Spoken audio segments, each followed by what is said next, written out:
नमस्कार दोस्तों, आज की वीडियो नालंदा विश्वविद्यालय जो कि सबसे प्राचीनतम विश्वविद्यालयों में से एक था, उसके ऊपर बनाने जा रहे हैं। इससे पहले हमने तक्षशिला विश्वविद्यालय के बारे में एक वीडियो बनाया था। अगर आपने नहीं देखा हो तो प्लेलिस्ट में जाकर के आप उसको देख सकते हैं। अगर आपको वीडियो अच्छी लगे तो इसको लाइक, सब्सक्राइब और शेयर जरूर करें। तो आइए शुरू करते हैं। नालंदा विश्वविद्यालय जो था वो पूरे विश्व में सबसे प्राचीनतम और सबसे महत्वपूर्ण उच्च शिक्षा के लिए बहुत ही विख्यात एक सेंटर था, जिसमें बहुत सारे विषय उसमें पढ़ाए जाते थे। जब नालंदा चरम सीमा पर था तो वहाँ करीबन 10,000 स्टूडेंट्स पढ़ते थे और उनको पढ़ाने के लिए 2,000 से ज़्यादा शिक्षक या आचार्य वहाँ पर रहते थे। ये वो प्राचीनतम विश्वविद्यालय था जो आवासीय था, यानी कि रेसिडेंशियल था। सारे बच्चे और जितने भी आचार्य हैं वो उधर ही मठ के अंदर रहते थे और उसमें शिक्षा प्राप्त करते थे। वैसे तो नालंदा बौद्ध धर्म से रिलेटेड था। हीनयान और महायान दोनों धर्म के अलावा यहाँ दूसरे धर्मों के विद्यार्थी भी पढ़ते थे और शिक्षक भी पढ़ाते थे, और सारे धर्म को एक साथ लेके चला जाता था। विद्यार्थियों की बात करें तो सिर्फ भारत के ही नहीं बल्कि विदेशों से भी यहाँ बहुत सारे बच्चे पढ़ने को आते थे, जैसे कि कोरिया, जापान, चीन, तिब्बत, इंडोनेशिया, फारस और तुर्की से। नालंदा की स्थापना उस दौर में हुई जिस दौर को हम भारत इतिहास में गोल्डन एरा बोलते हैं या स्वर्णिम युग बोलते हैं, जो कि गुप्त काल है। गुप्त काल के ही एक शासक कुमारगुप्त प्रथम ने 5वीं शताब्दी में इसकी स्थापना की, और तब से लगातार ये विश्वविद्यालय बहुत ही विख्यात होता चला गया। गुप्त काल खत्म होने के बाद भी अगले जो भी शासक आए उन्होंने भी भरपूर इसका सहयोग दिया। गुप्त काल के पतन के बाद भी बहुत बड़े शासक जैसे कि हर्षवर्धन हुए, उन्होंने भी इस विश्वविद्यालय को पूरा सपोर्ट किया। इस विश्वविद्यालय से विद्यार्थी स्नातक होकर के, ग्रेजुएट होकर के निकलते थे तो उनका प्रमुख काम होता था कि बौद्ध धर्म का प्रचार करना। जब हम नालंदा की बात करते हैं तो ये विश्वविद्यालय जो है वो स्थापत्य कला का एक अद्भुत नमूना था। यह विश्वविद्यालय एक विस्तृत क्षेत्र में था। इसके चारों तरफ ऊंची दीवार थी और एक गेट था जो कि उसका मुख्य प्रवेश द्वार था। जैसे ही हम विश्वविद्यालय के अंदर जाएंगे तो वहाँ उत्तर से दक्षिण की ओर कई मठ देखने को मिलते थे।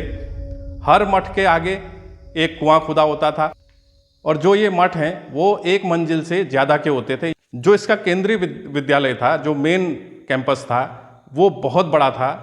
जो इसका केंद्र विद्यालय था उसमें 7 बड़े बड़े कमरे थे। इसके अलावा 100 से ज़्यादा छोटे कमरे थे जिसमें अध्यापन का काम किया जाता था। इस विद्यालय में, इस केंद्रीय विद्यालय के अलावा 8 विशाल भवन थे, कई मंदिर थे, और इसके अलावा बगीचे और झीलें भी थी।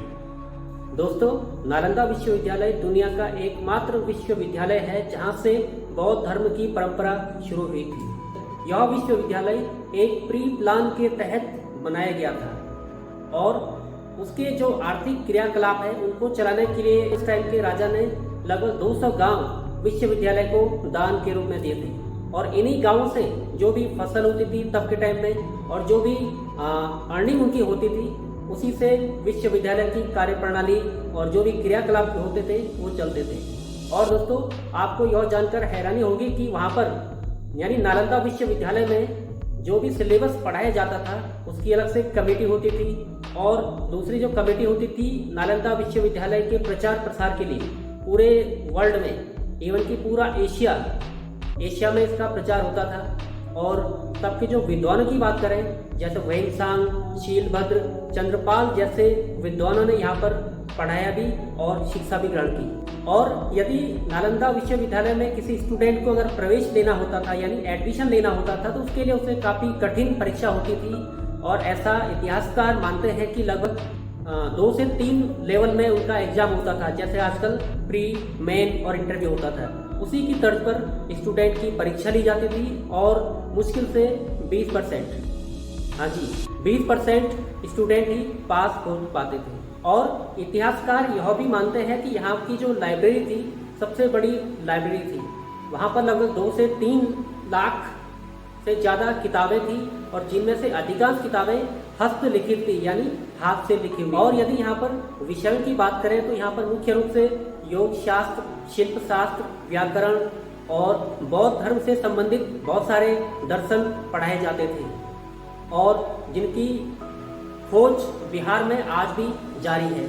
नालंदा विश्वविद्यालय में छात्र कैसे रहते थे, उनकी दिनचर्या क्या होती थी और वो उनका प्लान क्या होता था, उसकी पूरी रूपरेखा उनका एक छात्र संघ होता था और वही डिसाइड करते थे कि स्टूडेंट को कब पढ़ना है, कब उठना है, कब उनको सैर पर जाना है और कब उनको भिक्षा मांग कर लाना है। उनका पूरा जो प्रोग्राम है, जो भी प्लान है, वो तय होता था पहले से।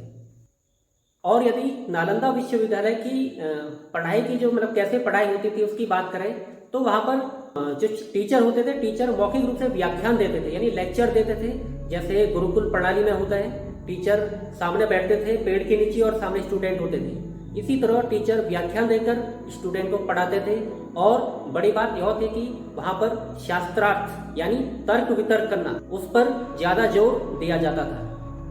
और 13वीं शताब्दी तक इस विश्वविद्यालय का नाम पूरे वर्ल्ड में था, विश्वविख्यात था। और 13वीं शताब्दी तक आते आते इस विश्वविद्यालय को काफ़ी नुकसान हुआ और भारत पर आक्रमण करने वाले बाहरी लोगों के द्वारा भी इस विश्वविद्यालय को काफ़ी नुकसान पहुंचा गया और अंत में बख्तियार खिलजी ने इसमें आग लगाई, इसकी जो लाइब्रेरी थी। और ऐसा बताते हैं कि 3 महीने तक यहाँ की जो किताबें हैं वो जलती रही और इस तरह नालंदा विश्वविद्यालय का जो एक स्वर्णिम इतिहास था वो धीरे धीरे खत्म होता गया। यदि आपको ये वीडियो अच्छा लगा तो इसको जरूर लाइक करें, शेयर करें और सब्सक्राइब करें। धन्यवाद।